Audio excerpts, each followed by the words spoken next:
Ok, cet objet-là, je vais le verrouiller.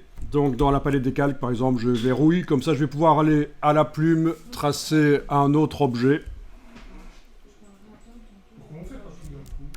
Oui, on aurait pu prendre la forme de tout le packaging et tracer des lignes qui divisent éventuellement. Oui, ça aurait pu être une solution aussi, hein. Utiliser le Pathfinder ou l'objet, la fonction objet tracé, diviser les objets inférieurs. Oui, il y a plein de solutions. Bon, ici justement, je vais utiliser le Pathfinder pour cette partie-ci, peut-être.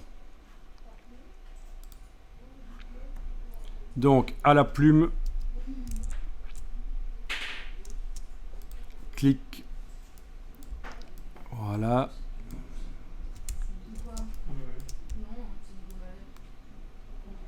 Sans avoir de couleur, de fond et de contour, ce sera mieux pour dessiner à la plume.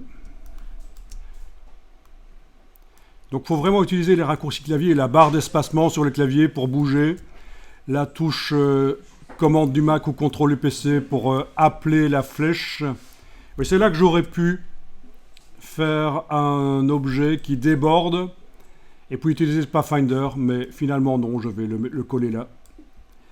Comme je disais, c'est juste pour faire un mock-up. On n'est pas en train de faire le fichier qui servira réellement pour faire le packaging, qui lui doit être fait normalement dans un logiciel de conception assistée par ordinateur, ce que Illustrator n'est pas et Dimension non plus, ni même Blender.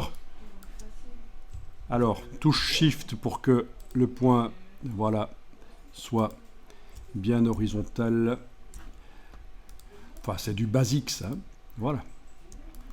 Vous ne devez pas faire celui de droite si vous avez fait celui de gauche. Ou celui de gauche si vous avez fait celui de droite, puisque c'est le même objet, en fait, qui est juste symétrisé. On n'en a pas besoin. Un seul des deux, c'est suffisant.